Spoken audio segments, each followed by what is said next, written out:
Hi, I'm Melissa Mulholland, Hello, and I'm Dr. Sharon Zafries-Dippold. and we have some exciting news. Melissa and I just co-authored our first book in our No Place for Me series entitled Just Another Slice. This book is a foster care story based on true events. These true events are about my lived experience as a child growing up in the foster care system. The 9-year-old younger version of myself is the narrator in our story, and we named her Sarah Bailey. Sarah goes through a great deal in the short amount of time that passes in the setting of this book. In subsequent books in the series, you will see that unfortunately the difficulties Sarah must endure follow her and in many ways worsen as time passes. The younger version of myself will take you, the reader, through her journey of resiliency and her uncanny ability to find happiness, people, places, and things that bring her happiness in the middle of her severe abuse that has monopolized her life. Melissa and I want you to see what she sees. We want you to feel what she feels, and we want you to hear what she is thinking.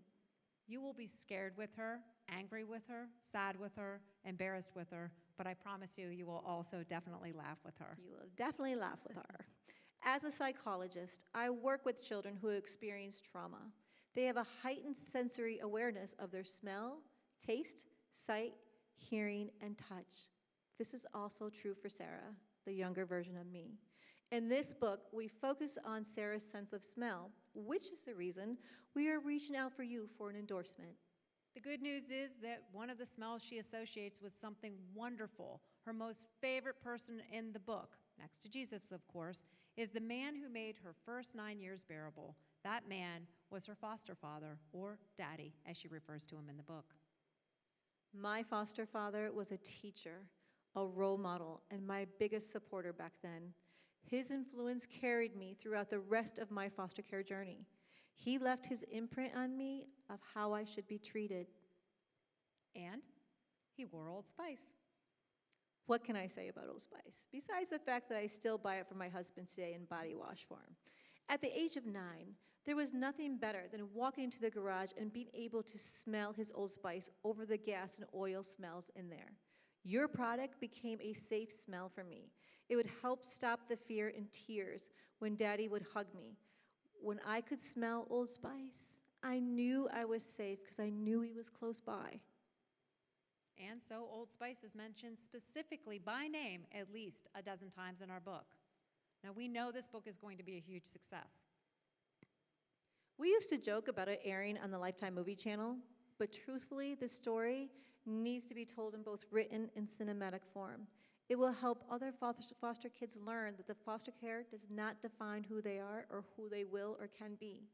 Now we like to say it will be a Lifetime movie. It will be. With that being said, we would like to give you the opportunity to endorse our book. We know you'll want the chance to put your name on this book. People already love the smell of Old Spice, and this book will just reinforce how people view your product. Melissa and I would like to share some of the paragraphs from our book that mention your product. After Daddy sat up on his cart, he opened his arms for me so he could give me a hug. I race over to him and jump into his arms. He chuckles and gives me a giant squeeze.